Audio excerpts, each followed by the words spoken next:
მიცვალებულთა ხსენების დღესთან დაკავშირებით დღეს გორში საზოგადოებრივი ტრანსპორტი მოქალაქეებს მთელი დღის განმავლობაში უსასყიდლოდ ემსახურებოდა. დილის 8 საათიდან დღის ბოლომდე სამარშრუტო ტაქსები და ავტობუსები ქალაქის ცენტრიდან სასაფლაოს მიმართულებით უწყვეტ რეჟიმში მოძრაობდნენ. ბრწყინვალე შვიდეულის ორშაბათი ეს სწორედ ის დღეა, როდესაც ადამიანები გარდაცვლილი ნათესავების საფლავებზე მიდიან და ტრადიციულ რიტუალებს ასრულებენ.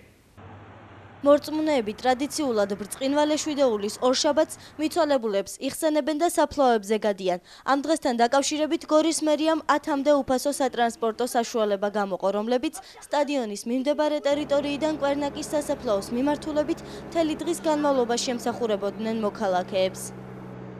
იმუშავებთ 5 საათამდე, საღამოს 5 საათამდე. თუ კიდე იქნება შანსი, რომ ხალხი იქნება, გავაგზავნებთ ალბათ 1-2 საათამდე.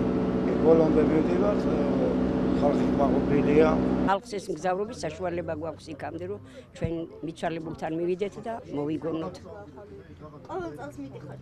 ყოველ წელს მივდივართ ხამფეხით, ეხლა რაც ეს ავტობუსები არის, სარგებლობთ დღეს ამითი. ბრწყინვალე შვიდეულის ორშაბათს მორწმუნეებს მიცვალებულთა საფლავებზე თან პასკა და წითელი კვერცხები მიაქვთ.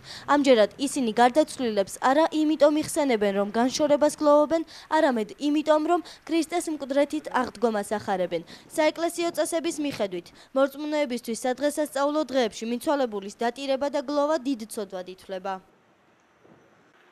აღდგომიდან 40 დღის განმავლობაში ქრისტიანები შეხვედრისას გამარჯვების ნაცვლად ერთმანეთს ქრისტეს აღდგომას ახარებენ. ქრისტე აღსდგა, ჭეშმარიტად აღსდგა.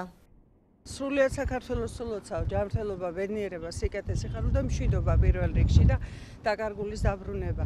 ჩვენი ტკივილი რაც არის განსაკუთრებით გორელებისთვის. ყოველ წელს ამოვდივართ მშობლების. მე თბილისში ვცხოვრობ, მაგრამ მშობლების საფლავზე გუშინ ჩამოვედი და ავდივართ ყოველ წელს.